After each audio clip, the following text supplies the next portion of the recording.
Pokies, Family Violence, and Political Donations, an explainer about Victorian data in 2012. Family violence is no fun. According to the Victoria Police, family violence includes violent, threatening, coercive, or controlling behavior. It includes injury, threats, sexual assault, economic control, property damage, and stalking.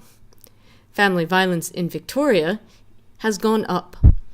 It was 5.5 per thousand in 2007, and it's 8.3 in 2012. That's 50% more. That's 18,722 extra victims. That's enough to fill the entire Rad Laver Arena and then some. So what's causing this? 2 years ago, the Victorian Justice Department commissioned a study and looked at all the possible reasons for crime. Money, crowding, alcohol, youth, drug use. They eliminated ethnicities and also the youth. They found alcohol, the size of a town or community, and drug use did contribute. When they controlled for economics and education, you guessed it, drugs were number 1, but our friend Pokies, number 2.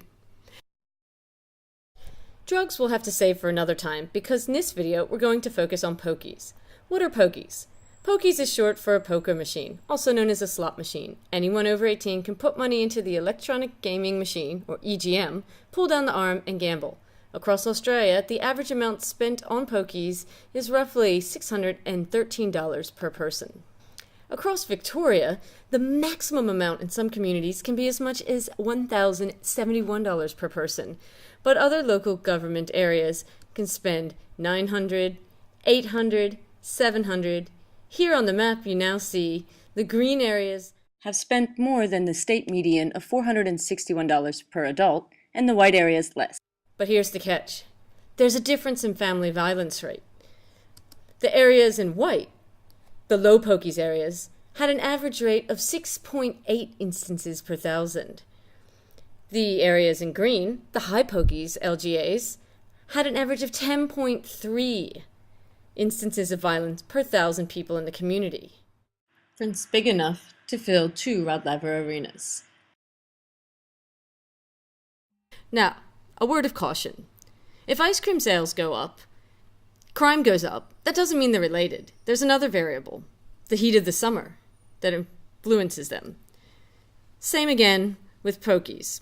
Pokies rates may go up, and it could be related to crime, but the question is that the cause? Remember, correlation is not necessarily causation. Now, the drawbacks to Pokies: hungry children, family breakdown, home and businesses lost. But there are some positives. It employs over 150,000 people in Victoria. You have personal freedom. And greater than 98% of all gamblers do not have a problem.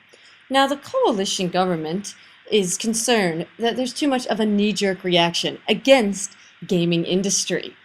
Now, they say, yes, we'll reduce ads, we'll reduce online gambling, but Pokies were not willing to really have a strong policy on gambling. Now, this may be because nearly 20% of the coalition's funding comes from the Pokies industries. That's $143,728 alone from Vegas poker machines. And so we have a vicious cycle.